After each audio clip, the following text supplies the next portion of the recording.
ahora hace 35 años, esta noche hace 35 años, España entera se vio convulsionada por un fenómeno muy singular que seguramente científicamente no se puede medir, no son ondas sísmicas, pero sí ondas emocionales, las que recorrieron a personas de todas las generaciones. Es muy difícil imaginar un evento que provocase una reacción que se puede medir de cierta manera hoy, os voy a contar cómo la muerte de una parte de un equipo mítico de la televisión, que en aquel momento rodaba, ese día de marzo de 1980, rodaba El hombre y la tierra, en su serie de documentales sobre el mundo helado de Alaska. Seguro que muchos ahora mismo, en cualquier lugar de España, ya saben de quién estamos hablando. He sabido de muchas personas, en todo este tiempo de curiosidad sobre el personaje y los personajes que dejan la vida rodando en la nieve, que en cualquier lugar, en cualquier monte de España, ante cualquier animal, ante cualquier árbol, incluso ante cualquier madriguera, sienten que el amigo de los animales todavía no se ha marchado, que ronda por ahí. Fue tal el impacto, el enorme impacto de la figura mediática de Félix Rodríguez de la Fuente, al que aquí hemos mencionado muchas veces, pero es muy especial hacerlo con esta simbología numérica. Justo ahora, hace 35 años, por la diferencia horaria, en España recibíamos el impacto. La inmensa mayoría de niños, sobre todo de niños, pero también de mayores, incluso de ancianos, personas leídas y personas que no habían cogido jamás un libro, pero que todos tenían un rito un poco iniciático.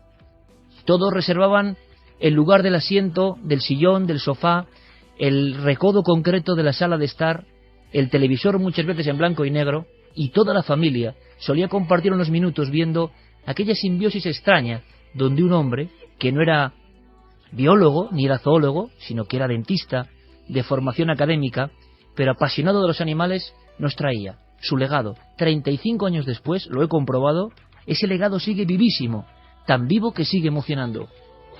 Félix Rodríguez de la Fuente, Teodoro Roa y Alberto Mariano Huéscar dejaron su vida un día de marzo de 1980 mientras seguían una carrera llamada Iditarod, lugar lejano en Alaska, con trineos tirados por perros. Quizá buscaban el plano imposible, quizá buscaban la última pirueta.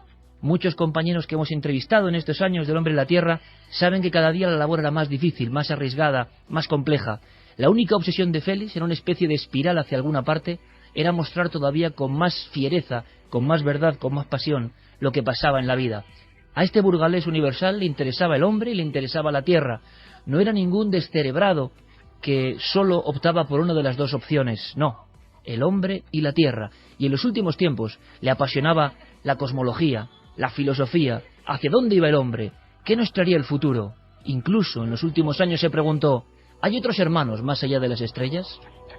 Este es un retromundo que estoy seguro que impacta, porque yo hice ayer un experimento que ahora os contaré muy brevemente, y una vez más me he quedado muy impresionado. Como humilde periodista que es uno, se da cuenta de que hay reverberaciones en el inconsciente colectivo clarísimas.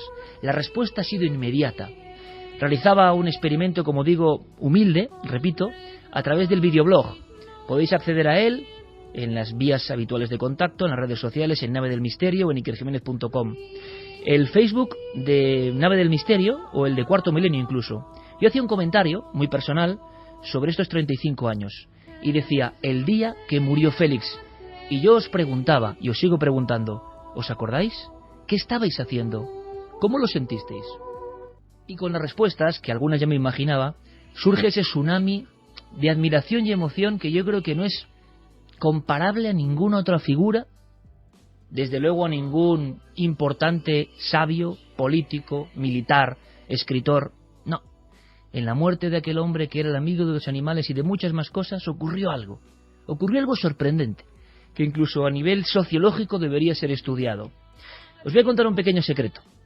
Durante mucho tiempo, y ahora lo he vuelto a hacer, cada vez que yo entraba en el estudio pequeño de la cadena SER, no este, el mítico Estudio 1, sino en otro más pequeñito, donde escucho las músicas que van a ir poniéndose, escucho los cortes, escucho los documentos, yo siempre, como un rito personal, evidentemente ya rozando la locura, ponía un fragmento que había grabado observando los documentales de Félix. Y era como un rito que indicaba que todo iba a ir bien. No sé por qué me gustaba escucharlo, y eso que es de una enorme emoción, y que esta noche cobra su sentido. Quiero ponéroslo. Son unos segundos y hay unas músicas que vais a reconocer enseguida, en una versión quizá un tanto diferente, un tanto melancólica, un tanto extraña. Es un sonido que en el archivo que maneja, por ejemplo, Noel Calero, pone sintonía Iditarod. Lo habré puesto cientos de veces, en cientos de noches, antes de salir aquí, al aire, para hablar con vosotros. Son los últimos minutos de emisión del programa de televisión más mítico de toda la historia. Yo creo que ningún otro podrá lograr lo que este programa hizo, apostando por la naturaleza, pero por valores mucho más profundos y de los que a veces no se habla. Félix y su labor no eran solo los animales, era tomar conciencia de quiénes somos, de la maravilla del planeta en que vivimos y de que tiene que haber un mensaje para el futuro, un mensaje de custodia de este pálido punto azul en mitad del universo. Son momentos tremendos porque no es la voz de Félix, la mítica, acogedora, heroica voz de Félix la que hablaba. Por vez primera él no hablaba, sino que una voz de los compañeros de Radio y Televisión Española tenía que poner el final porque acababan de morir. La noticia como un latigazo. Los dos fabulosos cámaras, Mariano y Teodoro Roa, y Félix ya no regresarían jamás. Murieron con las botas puestas. Y entonces el programa, a toda España, imaginaos el impacto, emitió este fragmento.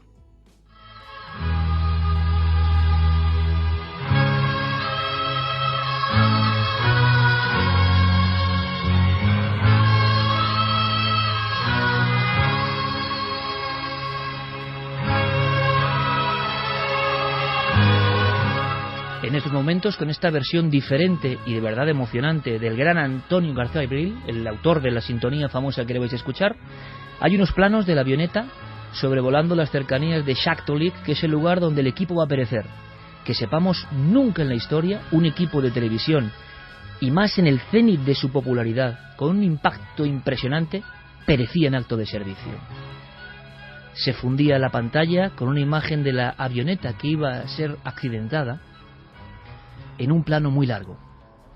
Y después ocurría esto. Esto seguro que suena. Félix, Teo y Alberto se han ido. A nosotros nos queda su ejemplo.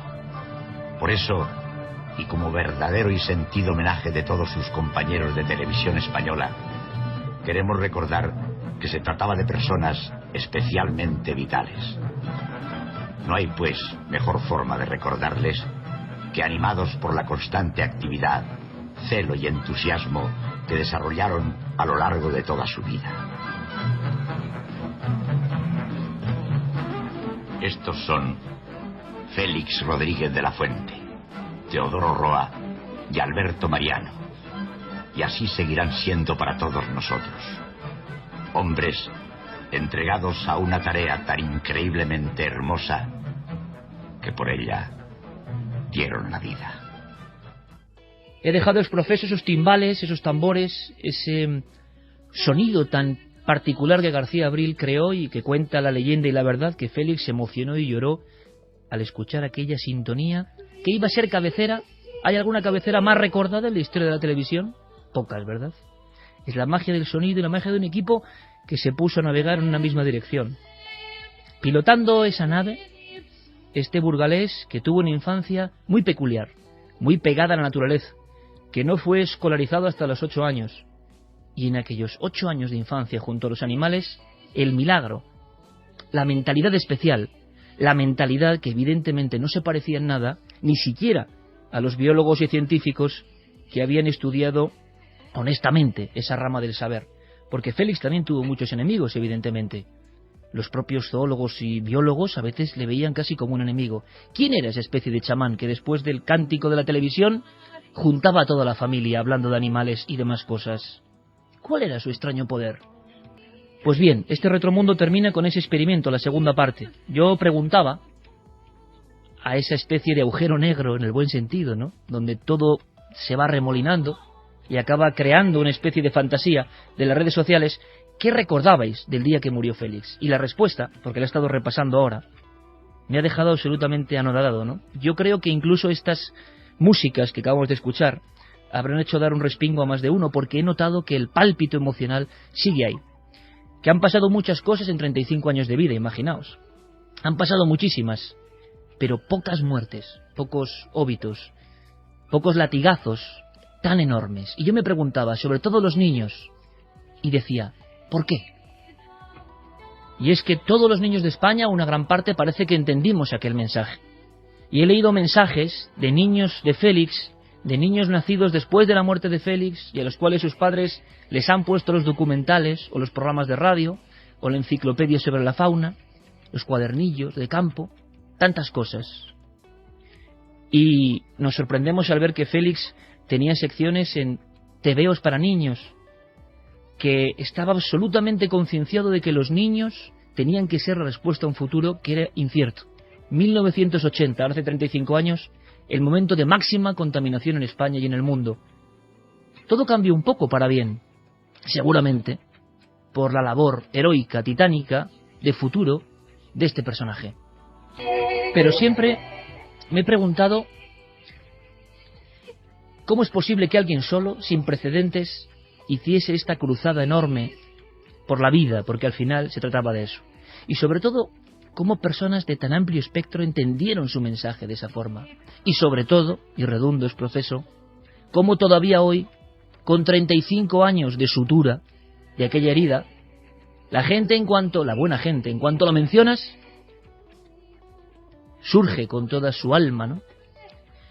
Hemos recogido una palabra en estos cientos y cientos y cientos de mensajes y prácticamente más de 150.000 reproducciones en los diferentes medios de la nave del misterio, digital, todo coordinado por Guillermo León. He recogido una frase que me ha impresionado, ¿no? Esto es un fenómeno, que es lloro. Como mayores, como niños, lloraron desconsoladamente. Con escenas muy gráficas, ¿no? Había niñas que decían que se encontraron a su madre colgando la ropa, sentada a un lado y llorando como nunca le habían visto llorar por nadie. ¿Qué estaba pasando? ¿Era solo un personaje de la tele? ¿De verdad? Quizá había algo más, y eso es misterioso, y eso es extraño, y eso es profundo. Había una especie de arquetipo de lo mejor que podía dar aquel momento y de alguien que nos enseñaba cosas constantemente. Hay un niño que nos escribe, o que era niño entonces, y que nos dice que su relación con su padre era muy difícil y que solamente el momento de armonía, el momento de reencontrarse, el momento que les unía era viendo El hombre de la tierra, y cuando su padre pacientemente, a pesar de ser quizá algo seco, le hacía con plastilina, le modelaba el animal que salía en el capítulo correspondiente. Y ahora ese niño, su padre ya no vive, entiende que en aquel programa había un influjo extraño, un influjo que unía a la gente. ¿Sería posible eso hoy en día? Se repiten palabras y conceptos, da igual la nacionalidad, porque el programa de Félix y de todo su equipo se difundió por todo el mundo prácticamente, caso único en la historia de España, visionario, alma pura, sensibilidad. Los niños dicen, muchos mensajes dicen, nos enteramos de lo que era la muerte. Con 5 años, con 3, con 7, con 8. La muerte real, la muerte que hacía daño. Un niño, hoy con 50 años, se preguntaba ¿por qué la gente muera? Sobre todo, ¿por qué la buena gente tiene que morir? Y de pronto en la España de 1980, miles de niños, cientos de miles de niños, millones quizá de niños, se hacían la misma pregunta. Un niño nos escribía diciendo, en el colegio, en el patio, los profesores, algunos de ellos llorando, indicando a otros niños, intentando disimular, se ha muerto. En algunos pueblos de La Mancha, en mitad de la tarde, ese mismo sonido, en las ancianas enlutadas a la puerta de las casas, porque también lo veían, también entendían algo de aquel hombre. No se sentían aparte, entendían su lenguaje, y se repetía como una letanía, como dirían en las urdes, como un extraño llorio, aquello de se ha muerto, no lo podemos creer. Se siente en este experimento una extrañísima orfandad. Otro elemento, muchos de los niños, hoy adultos, que seguían a Félix, se enteraron de la noticia en el campo. ¿Qué hacíais en el campo? Tomar apuntes, visualizar los árboles, fijarnos en las nubes, mirar las montañas. 1980. Miles de niños aprendían de su entorno. Parece un milagro, ¿verdad? ¿Sería posible algo así hoy? Félix seguro que soñó en alguna ocasión que se construiría una especie de conocimiento común, lo que hoy es la red.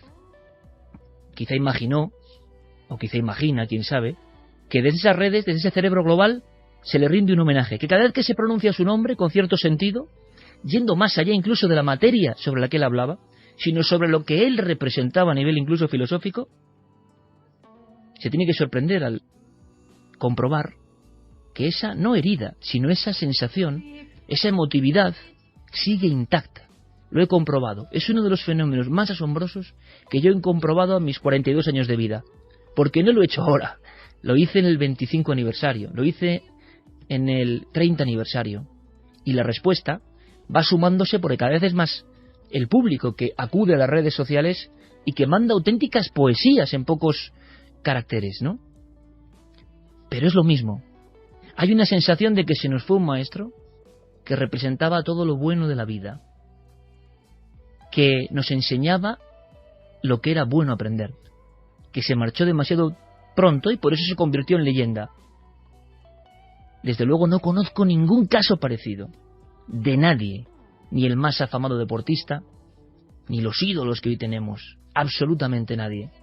Me sorprende que niños que vinieron al mundo después de la muerte de Félix tengan algo de eso. Qué extraño misterio, qué hermoso misterio, ¿verdad? Era español.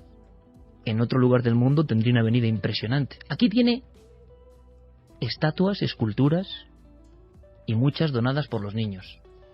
Creo que 30 y pico esculturas donadas por suscripciones populares de niños que rompieron su hucha. ¿Cuándo ha pasado eso? ¿Qué misterio hay ahí? Sin duda era el amigo de los animales y el amigo de los niños. Y nuestro homenaje esta noche en Retromundo, humildemente, porque 35 años después, para muchos parece que el tiempo no ha pasado. Para algunos como yo, el mensaje ahora es mucho más importante, más vital, más auténtico que cuando lo vi de niño. También lo veía en familia. Había un extraño rito sagrado. La familia junta, generaciones separadas por muchos años y muchas vivencias. Y todos lo entendían, y todos se admiraban, y todos decían, vaya tío este, lo que nos está contando. Y al mismo tiempo comprendíamos que teníamos un país maravilloso, con prodigios que estaban ahí al lado y que nadie nos había contado.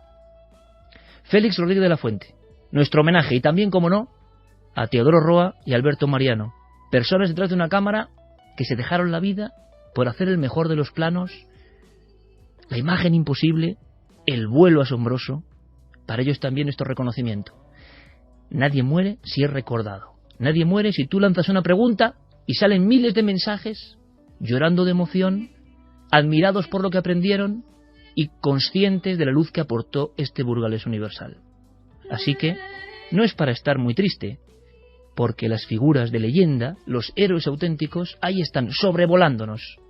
¿Y vosotros? ¿Qué recordáis del día en que Félix partió hacia las estrellas?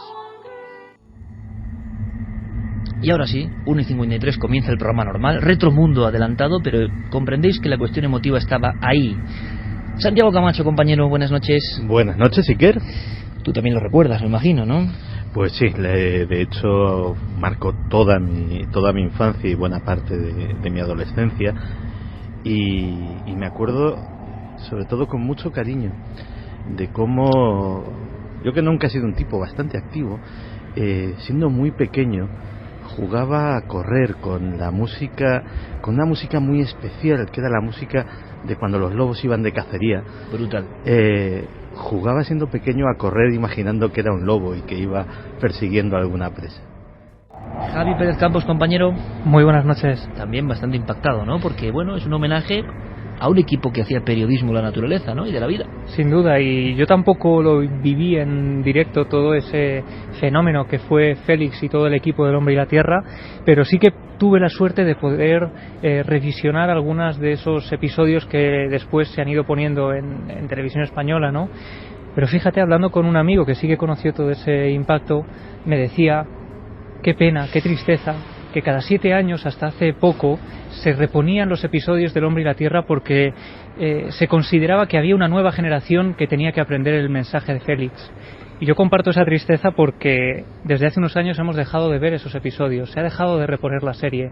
Parece que eso de lo que hablaba Félix, que no solo eran animales, sino era compromiso, era respeto por el entorno, era cariño hacia todo lo que nos rodea, ya no interesa. Parece que eso ya no importa. El mensaje de Félix hoy parece más olvidado que nunca. Aunque por otro lado, en cuanto rascas un poco, dices algo, ¡pum! Hay algo que no se compra ni se vende, ¿no? Que es el alma de la gente, lo que para ellos fue importante, y desde luego está en uno de los vértices de muchas vidas. Es sorprendente. Si queréis participar en este experimento, también podéis ir a esas redes sociales, en Facebook, Nave del Misterio, siempre nos podéis seguir ahí. En este caso, Guillermo también lo ha puesto en el Facebook de Cuarto Milenio. Y por supuesto, Milenio3 con número, @cadenaser.com. Estas vías las dice siempre Carmen, que hoy no está con nosotros, pero que estará escuchándonos, y que ella tiene que, por supuesto, también veía a Félix y tiene que aguantar muchas veces mi locura, ¿no?, con Félix. Yo cuento una anécdota, que es que hace ahora 10 años, para mí Félix era un personaje importante de la niñez, pero no tanto como pasa con muchas cosas de la vida, ¿no? Cuando las ves en determinado tiempo, igual es que no es hora para entenderlo del todo. Cuando lo entiendo, y después de 10 años de televisión, me doy cuenta de lo que es un tipo auténticamente extraterrestre, ¿no?, que hacía cosas imposibles. Y lo admiras porque sabes un poco del medio, mínimamente. Pero fue Carmen hace 10 años que se fijó en un libro y me insistió. Mira este libro del Hombre y la Tierra, mira. Y yo decía, bueno, ahora con las 20.000 cosas que tengo, bueno, Félix sí, un personaje de la infancia fundamental. Me acuerdo de verlo con mi abuelo constantemente, como un rito, como tantos miles de amigos que ahora están escribiéndonos. Pero claro, no tenía tiempo. Insistió. Carmen es así muy... De verdad, mira este libro. Esa noche leí ese libro, que era un libro un poco a la contra de Félix, y esa acción me devolvió la imagen de Félix. Me puse a investigar de verdad, con tantas mentiras, tanto sinvergüenza, tanto envidioso, tanto mediocre, que intentó echarle tierra por encima después de muerto, claro. Pero ese libro, esa intuición de Carmen, me recondujo al programa para entender la filosofía. Si queréis un misterio de verdad humano, ahí está Félix, y un mensaje que perfectamente es adaptado y adaptable a los días que corren. Clara Tavoces, compañera, buenas noches. Muy buenas noches, Iker. Y tú también te acuerdas, claro. ¿Quién no se acuerda? Sí, claro. ¿Quién no se acuerda? Claro que me acuerdo, porque además es que escuchando la sintonía, las imágenes que vienen a la cabeza, lo que siempre se me ha quedado grabado es la escena de la anaconda, esa cogida entre varios hombres, porque parecía un monstruo enorme, ¿no? Y te decía antes en la redacción que no me acordaba exactamente qué estaba haciendo yo el día que murió Félix, pero haciendo memoria, no recuerdo lo que estaba haciendo, la verdad, pero sí recuerdo el impacto de la noticia, porque es verdad que era un programa que se veía en familia, por horario, porque tampoco había además muchos televisores, y si había un televisor, había uno en la casa, no es como ahora que a lo mejor hay varios televisores en diferentes habitaciones, diferentes canales. Se daban todo complementos, digamos, de época para que se produjese ese ensalmo familiar, aunque él siempre se dirigía un poco a la familia, como un valor importantísimo. Sí, y la verdad que, bueno, es una pena, es verdad, yo también, lo que ha dicho Javi es cierto, me recuerdo esas reposiciones que igual que pues nos reponen a Chanquete, que también daría para un retromundo, ¿no? Desde luego. Pues la verdad es que estaría bien que Félix volviera a la pantalla. Hace unos años, yo recuerdo precisamente con Carmen en Turín, hace unos 5 o 6 años sí que se repuso, o hubo y tuvo también una aceptación tremenda. Vamos a contar un mínimo secreto para meternos ya en un tema que da miedo también, y es que simplemente hemos puesto ese trozo que hemos emitido, ese final, y cómo reacciona gente muy mayor y muy veterana y de todas las edades viendo eso, Sí. Es otro experimento impresionante. Desde luego, porque es verdad que esa combinación de la imagen y esa música tan emotiva, que es una versión de la cabecera del Hombre y la Tierra, pues genera un impacto que atraviesa la pantalla y que 35 años después sigue teniendo el mismo efecto que debió tener en la época. Vamos a hacer una cosa, estamos todos, está Fermín Agustí, Guillermo León y Diego Marañón, que enseguida va a pasar a contarnos una cosa muy impresionante, todos preparados. A Carmen le mandamos un beso muy grande y nosotros nos ponemos a bucear en una historia que sí, que estoy seguro que a Félix le hubiese asombrado, y él como doctor pues hubiese mirado con mucha curiosidad. ¿Qué es lo que tenía, no? La curiosidad ante todo. Y el empleo de la televisión, parece mentira, el empleo de la televisión para hacer mejores personas, para intentar que la gente tenga más elementos, más herramientas, para que sea más sensible. Un milagro, ¿verdad? Resulta que se ha publicado en diferentes medios, pero yo voy a elegir un par de frases del Mundo, una noticia sorprendente que nos indica dónde estamos, ¿no? El titular, entre comillas, la palabra locura, es la locura del trasplante de cuerpo entero. Y os leo. En tan solo 2 años será posible el trasplante de cuerpo entero, de manera que pacientes que sufren tetraplegia, cáncer o distrofia muscular progresiva podrían sustituir su cuerpo enfermo por otro sano. La idea suena totalmente descabellada y muchos de sus colegas ya han afirmado que no se lo creen. Sin embargo, el neurocientífico italiano Sergio Canavero asegura que el último obstáculo que faltaba por salvar, la conexión de la médula espinal del donante con la del receptor, ya está superado.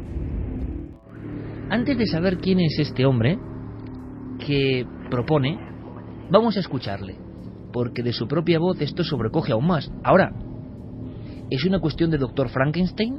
¿O es de verdad un paso inimaginable para el hombre, pero posible para la ciencia, y que nos va a traer una concepción de la humanidad completamente diferente? Sergio Canavero habla. He estado trabajando en este proyecto durante los últimos 30 años y ha llegado la hora. He evaluado todos y cada uno de los posibles problemas y no he hecho el anuncio hasta ahora, cuando estoy seguro de poder llevarlo a cabo. Tenemos la tecnología. Tenemos la tecnología para hacer una especie de trasplante total. Locura, dicen algunos médicos, pero ojo, hay otros que creen que es factible. Yo siempre lanzo la misma pregunta. Si es factible físicamente, lo lanzo ahí, para rubor de algunos, pero para curiosidad de muchos. Si es factible, en algunos de estos sitios donde se hacen pruebas que nunca conoceremos, o que conoceremos dentro de 50 años, ¿se habrá hecho ya? El doctor Canavero quiere contarnos más cosas. Quiero dejar claro que toda la tecnología, la parte de la congelación, la transferencia, son cosas que ya el Dr. White ya hizo y perfeccionó en 1970. Lo único que no se ha hecho es la parte final, la que implica una fusión de la médula espinal. No es nada tremendo. Mantener a un paciente con vida durante semanas es algo absolutamente habitual en todas las UCIs del mundo, así que no hablamos de nada increíble. Lo novedoso sería ser capaces de reconectar la médula espinal, y eso es en lo que he estado trabajando durante las últimas 3 décadas.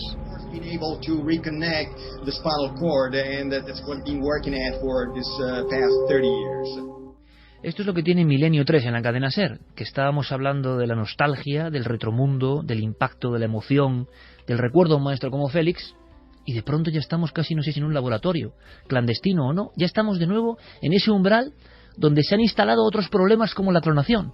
Hablas con doctores y te dicen, se puede hacer. Yo, que soy mal pensado en algunas cuestiones del ser humano, aunque creo en su naturaleza buena, pero evidentemente la transformación está ahí, pienso, si se puede hacer, ¿se habrá hecho? Clonación, trasplantes en animales de cabeza, un día nos lo contó Santiago Camacho y lo visualizamos, fue terrible, pero para demostrar que era verdad, y eso en los años 40, por tanto, ¿qué nos estará haciendo ahora? Pero esto, vayamos al lado positivo, puede ser por fin un avance importantísimo para salvarnos de auténticas lacras en formas de enfermedad que nos masacran, ¿no? Que son enemigo terrible de la humanidad. Hay personas que necesitan esa oportunidad. ¿Por qué hablar de locura? ¿O es que de verdad es una locura y todo esto solo refleja el eterno deseo de vencer al oscuro, a lo que nos invade, de vencer en parte a la muerte? Hemos hecho otro experimento, es Noche Especial, os decía de experimentos. Hemos hablado con varios doctores, fijaos, amigos del equipo y eminencias en su campo. El doctor Cabrera, el doctor Miguel Ángel Pertierra, con varias especialidades, todos ellos además expertos en cirugía. El doctor Loeches, una eminencia mundial en el tema del cerebro, que parece que es la clave aquí. Y el doctor, por si faltaba algo en este póker, José Miguel Gaona. 4 autoridades, y ¿sabéis lo asombroso? Ya lo debatimos, y con vosotros, por supuesto, que yo creo que lo que cuentan es bien diferente. Y esto es lo que me pasa muchas veces en la radio o en la tele. Yo no sé nada, pero escucho a los que saben y me doy cuenta que de muchas cosas que son vitales piensan muy diferente. Por tanto, no hay una verdad axiomática, no hay algo que se cumpla a rajatabla. Aquí también estamos en terreno movedizo. Los escuchamos, merece la pena prestar mucha atención, son 4 doctores, y luego Diego Marañón nos cuenta algo más que os va a interesar. Bueno, son declaraciones muy fascinantes desde el punto de vista de los medios de comunicación, pero para los que tenemos un conocimiento técnico de la medicina, son hoy por hoy en la práctica irrealizables, es decir, son un sueño biológico. Pensemos que hay que trasplantar la cabeza de un ser A al cuerpo de un ser B. ¿Qué es lo que ocurre con el ser B? Si en un momento determinado pues tuviese una actividad mental aceptable, ¿dónde conseguir los cuerpos? ¿Qué ocurre con la personalidad de la persona, con la conciencia? Todo eso sería muy problemático. No somos máquinas, no somos piezas de vehículo, aunque bueno, técnicamente hay que decir que se puede hacer. Bueno, hombre, yo creo que es muy atrevido este doctor, porque bueno, aunque es muy optimista, los argumentos que está dirimiendo en este momento no son de peso, porque está poniendo todo el juego en una sustancia que se supone que arreglaría los problemas que ahora tenemos con los trasplantes del sistema nervioso, y no es el caso. Es decir, los expertos tienen claro que el material sobre el que habla el doctor Canavero, que es el polietilenglicol, no ofrece las prestaciones que él dice, y eso sería, digámoslo así, determinante. Por lo demás, pues los riesgos que tienen todos los trasplantes serían muy similares. El problema es la conexión de un sistema nervioso con otro. En principio, la verdad que el estado técnico de la cirugía prácticamente lo permite, excepto con alguna restricción. Particularmente, fíjate, hay 2 cuestiones que me preocupan más. Por un lado, desde el punto de vista neurofisiológico, lo que son las conexiones medulares, ¿no? Que al día de hoy nadie ha descubierto, excepto quizá con implantes electrónicos, solucionar ese tremendo problema que además a su vez podría ayudar, por ejemplo, a parapléjicos, tetrapléjicos, etcétera. Es decir, el resto de la parte mecánica, digámoslo así, de la cirugía, de la fontanería quirúrgica, de unir arterias, de unir en un momento dado las zonas óseas, venosas, nervios, etcétera, prácticamente está superado, además con la ayuda de la microscopía que se utiliza en ese tipo de situaciones, ¿no? Doctores que piensan que es casi una aberración, imposible, un sueño, otros que dicen que hacer se puede hacer. Otra cosa es la complejidad de algunos elementos.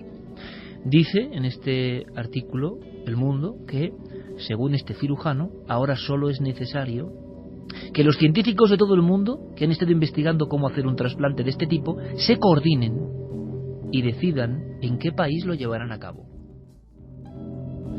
De lo cual extraemos en esta frase que haya científicos que, por su lado, a nivel médico, han estado experimentando. ¿Cómo sería el trasplante? Diego Marañón, compañero, buenas noches. Hola Iker, buenas noches, ¿qué tal? Primero, ficha breve, ¿quién es este tipo? Pues Sergio Canavero es neurocirujano, pertenece al grupo de neuromodulación de Turín, trabaja en esa misma ciudad, en el Hospital Molinet, y lo que dice es eso que estáis comentando, que se puede trasplantar una cabeza a un nuevo cuerpo y que esto será factible, bueno, en poco más de 2 años. Hará falta, dice, un equipo de 150 personas para hacerlo, 36 horas de quirófano como mínimo y 10 millones de euros por intervención. Esto es algo que ha expuesto ahora en un artículo que se ha publicado en la revista New Scientist, aunque hay que decir que Canavero hace 2 años ya había publicado un estudio en el que apuntaba esta misma posibilidad. Parece que ahora se le ha dado mucha mayor visibilidad a lo que él propone. Él se define a sí mismo, Iker, como un visionario, se declara seguidor de pioneros en este campo, de Vladimir Demikov y especialmente, como lo hemos escuchado antes, del cirujano estadounidense Robert White, que desde la mitad de la década de los 50 más o menos se dedicaron a realizar pues los brutales experimentos que en su día, como decíais, vimos en Cuarto Milenio con animales que por cierto en ningún caso superaron la semana de vida. Canavero espera ampliar su idea, su propuesta en el mes de junio en Maryland. Planea hacerlo mediante una ponencia en una conferencia anual de la Academia de Neurólogos y Cirujanos, y desde luego va a tener trabajo, Iker, porque la inmensa mayoría de sus colegas, tal y como hemos escuchado, han puesto el grito en el cielo, se han posicionado radicalmente en contra de lo que propone. Y bueno, durante esta semana a nivel internacional se han sucedido reacciones, pues te podrás imaginar, de incredulidad, de rechazo. A mí, Iker, he sido incapaz, me ha costado muchísimo encontrar un solo apoyo entre la comunidad médica y científica en las declaraciones que he buscado. Y te pongo ejemplos. Uno de los más claros ha sido Alberto Dell'Itala, que es presidente de la Sociedad Italiana de Neurocirugía. Este hombre ha dicho que no hay nada científico en la propuesta de Canavero, que no ha desarrollado ninguna técnica y que tampoco ha llevado a cabo experimentación, que solo hay suposiciones. Por su parte, Arthur Kaplan, que es del Centro Médico Langone de Nueva York, dice que lo que propone ni se puede hacer ni parece probable que jamás pueda llevarse a cabo. Jerry Silver, que es otro neurólogo estadounidense que, por cierto, trabajó en los años 70 con el Dr. White, ha calificado todo esto en una entrevista para la CBS como ciencia basura. Pero ojo, porque también en España los profesionales han opinado. Rafael Matesán, que es director de la Organización Nacional de Trasplantes, decía para El Mundo que es, y cito, un delirio sin ningún sentido ni base científica. Y por último, también, por ejemplo, Adolfo Martínez, coordinador de trasplantes del Hospital Ramón y Cajal de Madrid, decía esta semana que hoy en día no es una realidad, es ciencia ficción y estamos muy lejos de que pueda lograrse pues algo así. De hecho, califica la propuesta de Canavero como una broma de mal gusto.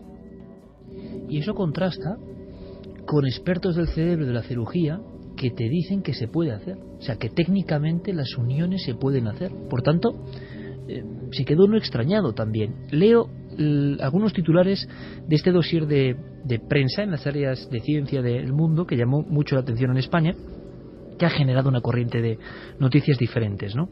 Para muchos es algo que, como otras veces en la historia, se dijo que era imposible hasta que se hizo. El proyecto se presentará este verano ante una reunión de la Academia Americana de Neurocirujanos.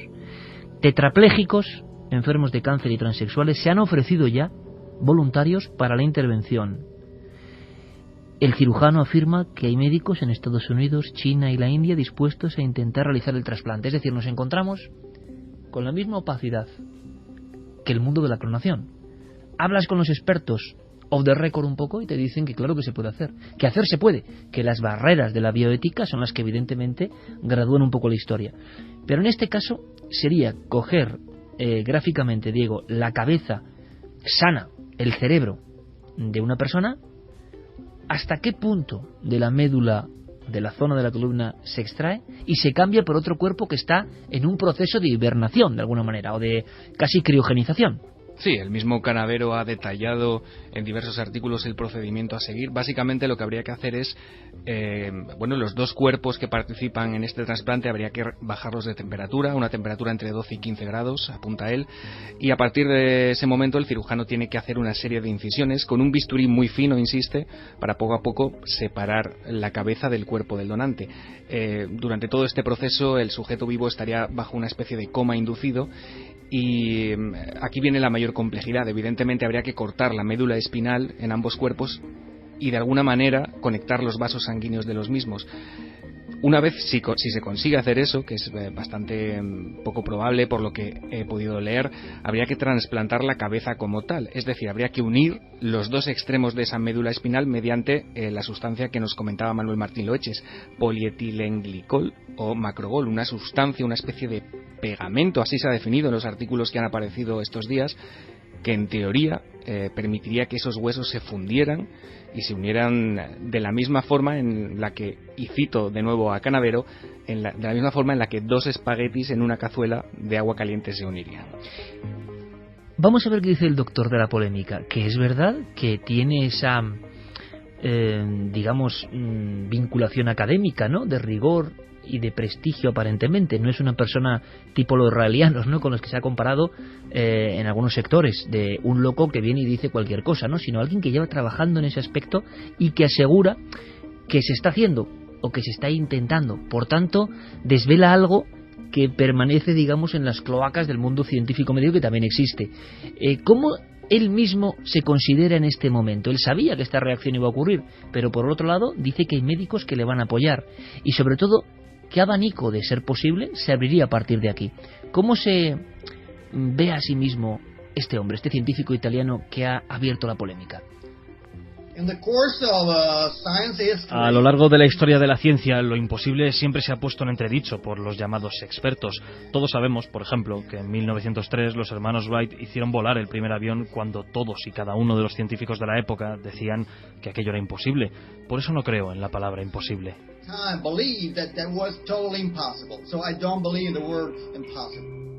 Y por supuesto, y ahora lo debatimos, y ahora podéis preguntar también, ¿qué problemas éticos, bioéticos, de la conciencia, surgirían de esta operación. Una operación que, claro, se ve sobre todo, Diego, para personas con una enfermedad terminal, pero que no afecta al cerebro, ¿no?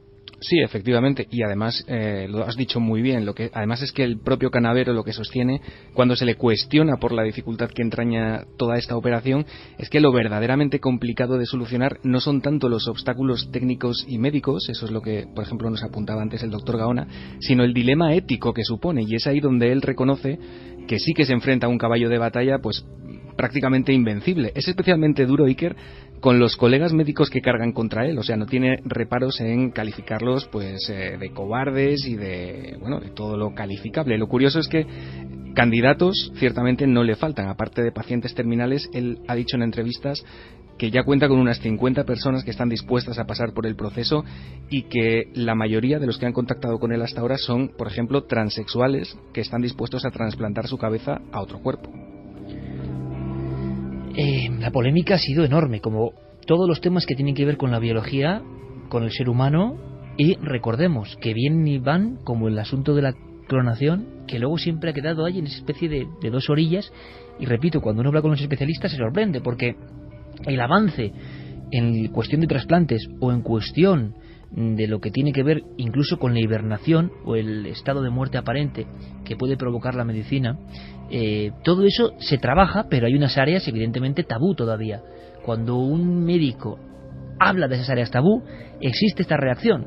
Yo no sé si este hombre es un loco o no, pero desde luego me sorprende porque siempre es la misma dinámica, y a veces en la historia de la ciencia ha ocurrido que el que se atrevía a dar el paso luego tenía razón y se demostró. Le hemos preguntado a este póker de doctores sobre la segunda parte más inquietante y misteriosa de este trasplante o esta operación. ¿Qué puede ocurrir? ¿Qué puede pasar?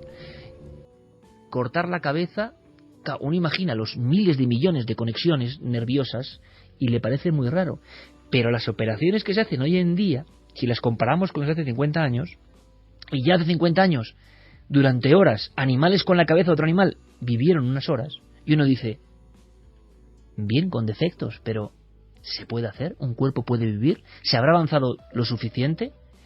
¿Qué dicen los doctores? Cabrera, Pertierra, Loeches, Gaona, en torno a qué pasaría con ese ser. Imaginaos que realmente uno tiene una enfermedad muy grave, sobre todo esos casos yo creo que todos consideramos que, oye, pues sería una última opción, ¿no? Y se pone en una cabeza. Recordad la empresa Alcor, Sandy, tú hiciste un reportaje sobre esto, donde ya llevan durante 20 o 30 años cabezas congeladas esperando cuerpos, ¿no? La gente de la criogenización, me parece, ahora me contáis, habéis hablado con ellos, que se lo han tomado como un elemento más que confirma que esto va a ocurrir, ¿no? Y por si acaso, dicen, nosotros nos congelamos, porque la ciencia, lo que era es imposible en un tiempo será verdad. ¿Qué dicen los doctores en torno a la conciencia? ¿Dónde está? ¿Está el yo en el cerebro? ¿Solamente en el cerebro? Si le quitamos la cabeza a alguien y se la ponemos a un cuerpo sano, ¿seguirá siendo esa persona? ¿Habrá perdido algo de su yo? Si surgiera la posibilidad biológica en el futuro de trasplantar una cabeza o un cuerpo, valga la redundancia, esa cabeza no reconocería a ese cuerpo, por lo cual el sujeto, al verse a un espejo, no sabría en realidad quién es. Esa es la pregunta, yo creo que del millón. ¿Dónde está la conciencia de la persona, el yo de la persona? ¿Está solamente en el cerebro? Muchos autores confiesan que sí, pero se han encontrado células exactamente igual a las neuronas en el corazón, células exactamente igual a las neuronas que tienen la capacidad de conservar nuestra memoria en lugares tan distantes como las glándulas suprarrenales encima del riñón. Incluso se habla que en la región de los hepatocitos puede existir parte de esa memoria. Y ojo, y como diría el doctor Robert Bubro, la historia de la memoria celular, como en un momento determinado, cuando tú trasplantas un órgano, pues esa memoria queda ahí. Pues, como digo, quizás parte de la memoria, parte de la identidad o gran parte de la identidad del individuo, pues desaparecería al trasplantar el cerebro. Yo creo que no desaparecería la noción del yo en absoluto, porque está, si no enteramente, un porcentaje muy alto está en la cabeza, está en el cerebro. Y sí que es cierto que para identificarse con uno mismo y sentirse uno mismo hay que identificarse con el cuerpo. El cerebro está, de hecho, continuamente enviando señales al cuerpo y recibiendo señales del cuerpo. Es como uno se siente unitario con uno mismo. Pero lo principal es la cabeza, ¿no? Entonces, también es verdad que, por ejemplo, el método que propone Canavero me ha parecido muy interesante, que es entrenar en realidad virtual a los futuros sujetos que van a ser operados, ¿no? Pues una realidad virtual con un cuerpo diferente.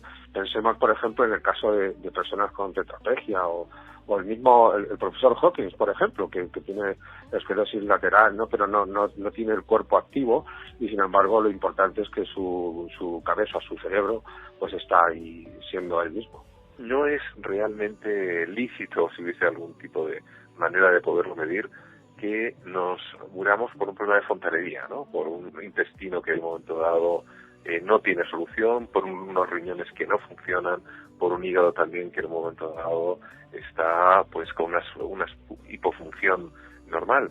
Es terrible morirse cuando nuestro cerebro, que es la zona donde se aloja la conciencia, o al menos tiene una intensa relación, se encuentre en perfecto estado de funcionamiento. Por tanto, de alguna manera, esto es una forma, ¿no?, de preservar nuestra conciencia, ese núcleo del yo, y de alguna manera aumentar nuestra longevidad. Algunos doctores creen clarísimamente que esto se puede hacer. Yo preguntaba a Santi, abrimos el debate, y me gustaría también saber sobre esta cuestión en concreto. Luego iremos con otras, si tienen que ver con Félix o demás. Fermín, en la nave del misterio, en las redes sociales, y en Milenio 3 con número @cadenaser.com. Centrémonos ahora en también las cuestiones que preguntan nuestros amigos, pero tú nos mostraste la historia del Dr. White o del Dr. Remikov. Hay una cosa que yo no acabo de entender muy bien. Si un perro, si un organismo vivo, vive, aunque sea varias horas, me da igual, como si vive un minuto, o sea, si en algún momento está vivo, trasplantándole una cabeza, y ese cerebro llega incluso a emitir señales y órdenes como para comer, quiere decirse que en los años 50 esto a nivel animal se había probado y ocurría.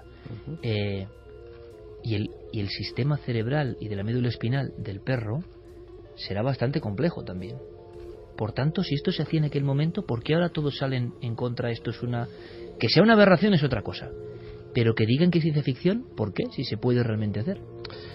Yo creo que tú y yo conocemos muy bien la obra de Ray Kurzweil, y claro, uno de los errores mayores que cometen los analistas de esta obra es pensar que el concepto de singularidad, el que va a llegar a un punto, que el conocimiento o la tecnología van progresando en proporción geométrica de forma exponencial, y que va a llegar un momento en que vamos a dar otro salto infinito, se aplica solamente a los ordenadores y a Internet y a las cosas tecnológicas.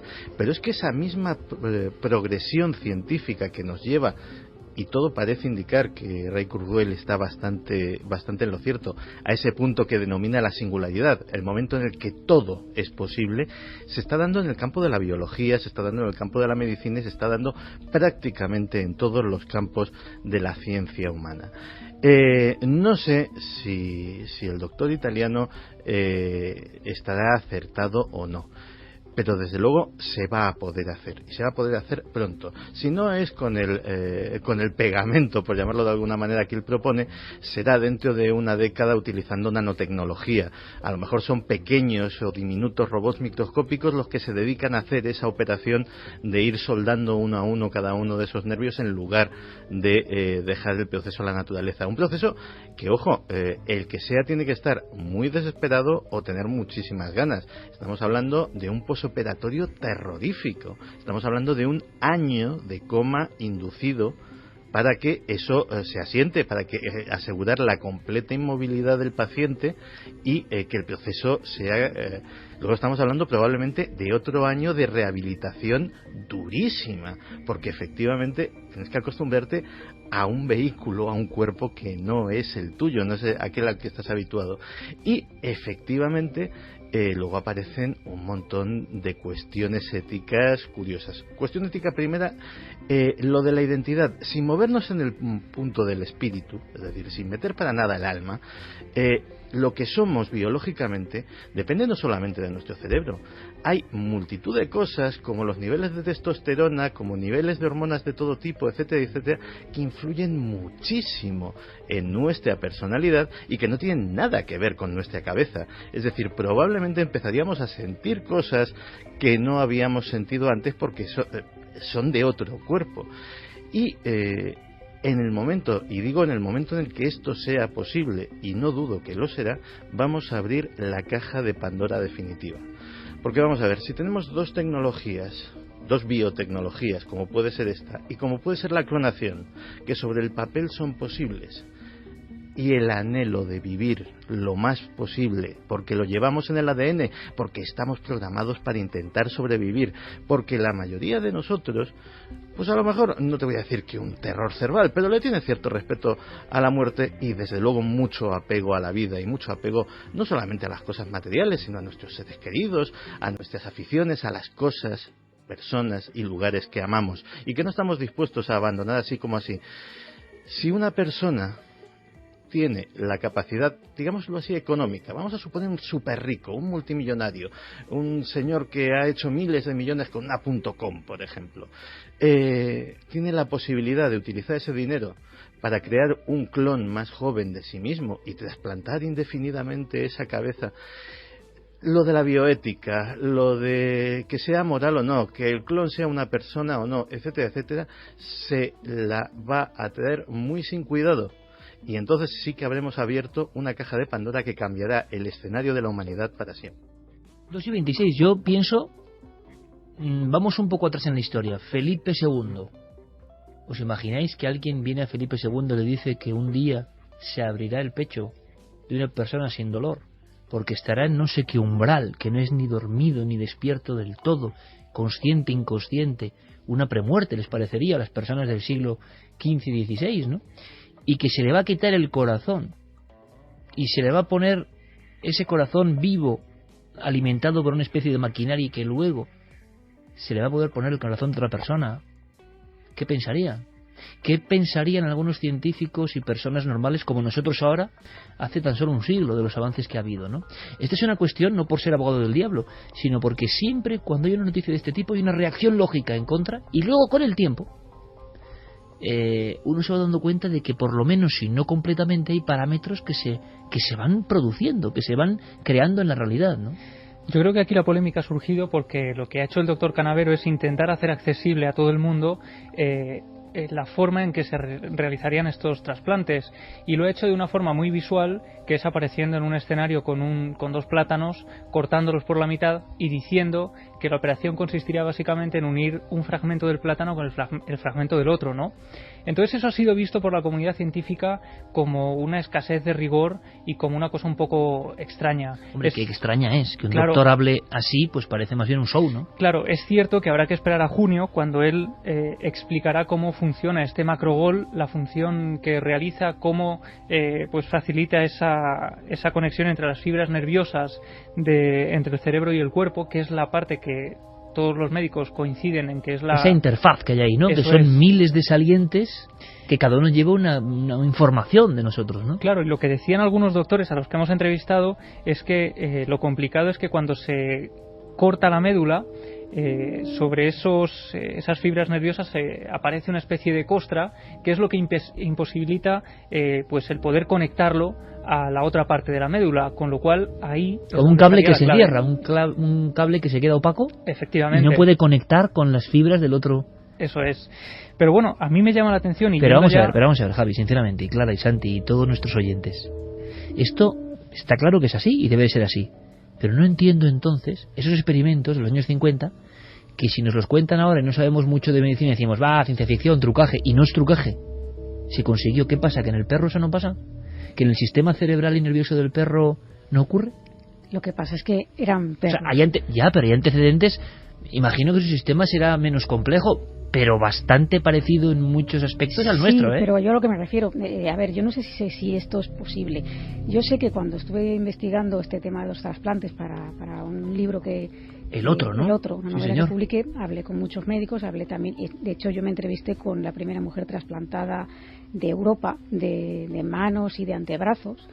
Pero un magnífico trabajo, Clara, por cierto, ¿eh? Muy inquietante, muy de suspense, pero basado en una absoluta realidad que también parecía ficción. Sí, parecía ficción, efectivamente. El doctor Cavadas, que es el que realizó este trasplante, y otros muchos que ha realizado también, no solamente de brazos, sino también de rostro, y que de hecho se está barajando la posibilidad de realizar trasplante de piernas, que también parecía una cosa dificilísima, y existe la técnica. Bueno, la cuestión es que yo creo que la técnica, por lo que yo investigué, es posible, pero claro, hay que ver si eso realmente va a quedar bien. Es decir, pues que se puede unir un cuerpo y una cabeza, sí, pero resulta que tú vas a poder moverte, vas a poder interaccionar con ese cuerpo, vas a poder quedar bien. O sea, igual se puede vivir X tiempo, pero sin realizar ninguna función completamente. ¿Con qué calidad de vida? O sea, hay un 100% de seguridad de que de una persona, por ejemplo, tetrapléjica pueda recuperar la movilidad, porque si no es así, no merece la pena, en el sentido de que esa persona va a tener que tomar, aparte de todas las contraindicaciones que ha explicado Santi,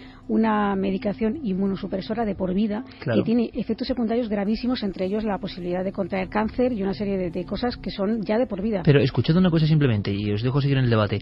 ¿Os acordáis de aquella película inquietante, ¿no? La escena de la Gran Vía desierta, que además tenemos a un buen amigo dentro del equipo de 4 y de Cuarto Milenio que trabaja en la producción del programa, que es ayudante de cámara de Alejandro Amenábar, y yo lo recordaba además a nuestro amigo Axel el plano de Noriega y la Gran Vía vacía, ¿no? Por cierto, nuestro abrazo a Alejandro Amenábar, que también sigue el programa, ¿no? Y dices, esa película se llamaba Abre los ojos, y ¿os acordáis? Era el 96-97. Lo veíamos como el que ve el anuncio de la que viene del futuro del detergente, ¿no? O sea, algo lejanísimo, y un muchacho desfigurado iba a... ¿cómo era? La Extension Life o algo así, la academia de medicina. Ahí estaba el dilema, pagaba por una serie de tratamientos de reconstrucción, pero quedaba mal. Todo esto que está ocurriendo, si lo pensáis, es lo que está pasando ahora. Es decir, que la ciencia y su técnica imparable a nivel de la informática, la biología y la informática, están avanzando tan rápido que ni siquiera el ser humano es consciente de a dónde nos puede llegar. Y estos dilemas ahora son posibles, es decir, se puede hacer algunas operaciones, se pueden hacer. Cuando hablas con los de la clonación y con el mundo, y tenemos varios amigos que están en la genética y que están incluso en la embriología, te dicen que, bueno, como lo increíble. ¿Os imagináis a Francisco de Goya, y si le preguntas que va a haber niños que no nazcan por un proceso natural? No, que es que la parte X va a estar en un congelador, lo va a dar el padre, la madre va a ser sometida a una ovulación y le van a meter... O sea, diríais, jamás en la historia de la humanidad y de todos los tiempos hasta el fin del mundo nada parecido ocurrirá.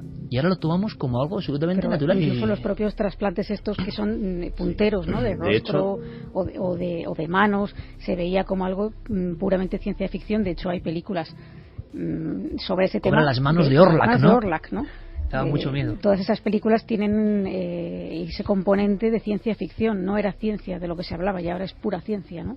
De hecho, el primer trasplantado, no sé si llamarlo de cabeza o de cuerpo, porque es terminológicamente confuso, pero el primer trasplantado probablemente, respondiendo a la pregunta de Clara, pues tenga que afrontar problemas graves y problemas inéditos. Recordemos que la primera persona trasplantada de corazón sobrevivió 18 días. Y fue un éxito, es decir, el doctor Barnard se cubrió de gloria con ese primer trasplante, y con ese primer trasplantado al que consiguió alargarle la vida tan solo 18 días. Actualmente la esperanza de vida de un trasplantado de corazón puede ser de décadas. Hay personas que han sido trasplantadas muy jóvenes y ahora tienen la cincuentena. Hay algún deportista famoso, un golfista creo recordar, que ya ha sobrevivido a 2 trasplantes de corazón, uno de ellos cuando tenía 12 años.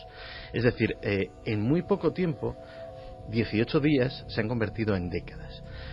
Probablemente, efectivamente, la primera vez estaríamos en los pañales de esa técnica, y estaríamos hablando de personas obviamente en situaciones muy terminales, muy desesperadas, y que el inmenso riesgo de todo tipo que es eso les compensaría de sobra. Es decir, dirían, oye, yo me voy a morir, cualquier cosa, me agarro a un clavo ardiendo. Desde luego no estaríamos, este primer, en teoría, experimento no sería apto sin hacer ningún juicio de valor sobre la necesidad que tiene un transexual, por ejemplo, de tener un cuerpo que se adecue a su identidad sexual o no. Pero el riesgo es tan gigantesco que el posible beneficio no lo compensa. Necesitaríamos hablar de un paciente que diga, oiga, es que usted se va a morir dentro de una semana. Claro, pero el riesgo es gigantesco ahora, Santi, es lo mismo que estábamos hablando antes. Dentro de 50 años, igual es una cosa habitual, ¿no? Ahora, en el momento en que se hiciera, si se llega a hacer y funcione, o sea, mínimamente haya una esperanza de que eso se va a empezar a hacer. Es que lo que pasó con el tema de las manos, ¿no? En el momento en que se vio que lo primero funcionó, porque de hecho el primer trasplantado de mano, que fue de una, además ahora no se hacen de una, no la reconocía como suya, ¿no? No, hubo un momento también dejó de tomar la medicación inmunosupresora, eso propició una serie de infecciones. Claro, el órgano, o sea, el cuerpo rechaza ese órgano como algo externo que le está atacando, y las defensas son mínimas por los inmunosupresores, y de hecho al final tuvieron que amputarle la mano. Javi, en el tema de la criogenización, claro, muchos han visto y habéis sondeado, habéis hablado con algunos de ellos simplemente para ver qué pensaban, porque los que apuestan por la criogenización, y sabéis que ahora en España hay una asociación de criogenización que lo defienden, ¿no?, con médicos de capa y espada. Alcor cortaba las cabezas, o la gente deja sus cabezas congeladas para que en el futuro se puedan acoplar a otro cuerpo. Esto, que parecía una absurdez para muchos, y que no sé si es absurdez o no, resulta que ya está en la prensa. Ya no está en los cómics, ya está en la prensa como debate entre científicos, y algunos dicen que se puede. Vete a saber en el futuro qué ocurrirá. Pero ellos, ¿cómo se lo han tomado?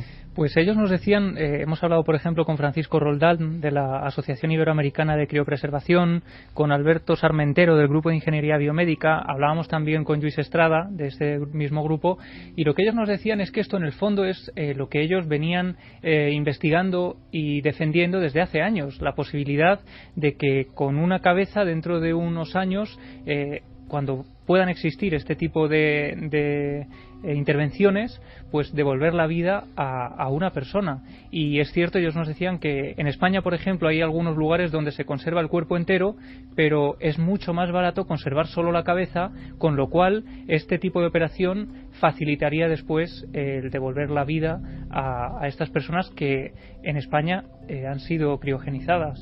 Diego, por cierto, este doctor aseguraba que para esa sensación de rechazo psicológico, incluso imaginaos despertar con un cuerpo que no es el tuyo, que tú has elegido, no sé de qué forma, entre los donantes, no sé cómo sería eso. No sería que tú eligieras así porque yo quiero, no, eso sería buscar al candidato adecuado, que no es tan fácil, porque en el tema de otros trasplantes de órganos visibles, claro, en el corazón da igual, mientras que sea un corazón sano y se adecue a las características, etcétera, pero en los órganos visibles tiene que ser que se adecue a tu...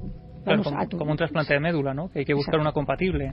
Exacto. Y decía el doctor, Diego, acabando un poco con esta extrañísima historia de ciencia, medicina, quizá ficción, no sé, anhelo humano, que durante un año tú estabas con unas gafas virtuales, como las que mostró Santi en el programa hace poco, por cierto, que también se va avanzando, parecía increíble, se va avanzando, para acostumbrarte con un retrato robot de ese cuerpo que te iba a ser adosado o acoplado, ¿no? Claro, le hacían la pregunta que estabais planteando ahora mismo, ¿no? Que en 1988 se hizo el primer trasplante de mano en Lyon, y que 2 años y 4 meses después ese hombre, el trasplantado, pidió que le cortaran esa mano porque mentalmente no podía soportarlo, ¿no? Se sentía absolutamente... Eran las manos de Orlac convertido en realidad, ¿no? Las manos que no le hacían caso. Efectivamente, había un rechazo total y se sentía separado de ellas. Entonces, este hombre, el cirujano, reconoce que sí, que es cierto que esa es una de las pocas objeciones justas y objetivas que se han hecho a su proyecto, eso lo acepta, y que, bueno, él tendría que preparar a esos pacientes. Concretamente para el trasplante de cabeza, como decíais, el paciente comentaba que sería sometido a un entrenamiento con ayuda de psicólogos, y que efectivamente durante al menos 6 meses antes de la operación se le colocarían unas gafas que durante ese tiempo le estarían mostrando su propia cabeza con el nuevo cuerpo que recibiría. A mí esto es lo que me parece desde luego lo más tremendo, también entrando quizá un poco en el terreno ya de la ciencia ficción, pero la conciencia, el yo. A mí me cuesta creer que si tienes un cuerpo distinto, completamente distinto al tuyo, puedas... es que no te lo imaginas, yo creo, ¿no? Sí, pero bueno, imagínate, yendo ya, como decía, al terreno de la ciencia ficción, pongamos, por ejemplo, que en 50 años se puedan realizar estos trasplantes de cabeza, pues imagina que en 150 se pueda trasplantar directamente el cerebro a otro cuerpo completo que no sea el nuestro. ¿Seguiríamos manteniendo esa conciencia nuestra? Cuando nos despertáramos de la intervención y nos miráramos delante del espejo y viéramos un cuerpo completamente distinto al nuestro, ¿seguiríamos creyendo que ese somos nosotros? ¿Por qué trasplante de corazón sí, trasplante de hígado, trasplantes de cosas que parecen imposibles, pero el cerebro es como el último umbral?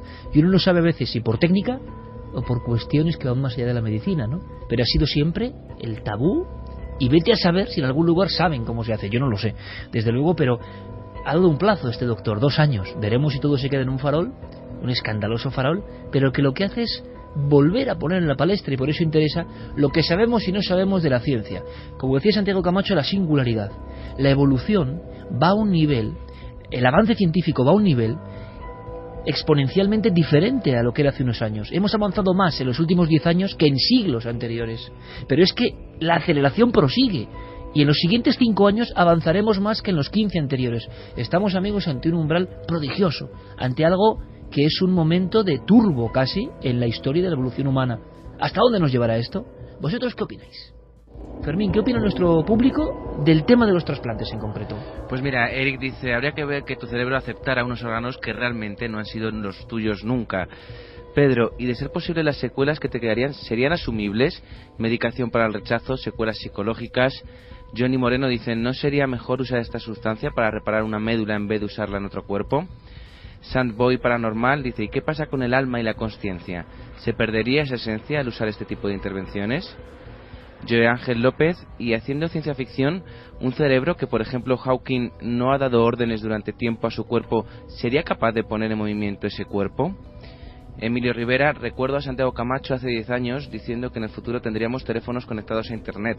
Sonó lejano entonces.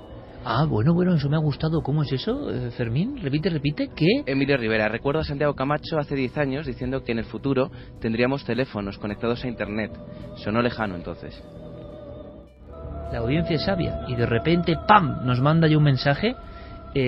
Hace 10 años no había teléfonos conectados a internet, o muy pocos. O probablemente existía ya como proyecto, pero estamos hablando de 2005, pues tendría que mirarlo. O sea, tú eres un poco el doctor Canavero o el doctor Denikov, pero de la ciencia y la conspiración, ¿no? Tú lanzas ahí cosas, luego la audiencia rastrea, las encuentra y mira. Ahora, pero es un muy buen mensaje, porque a otro nivel y con un poco de frivolidad si queréis, pero en el fondo lo que nos parecía impensable no solo ya es posible, sino que es ordinario, vulgar, normal. Estamos buscando ya el siguiente paso, ¿no? Yo siempre he pensado una cosa: si puede imaginarse, puede hacerse, y si puede hacerse, ya se ha hecho en algún sitio.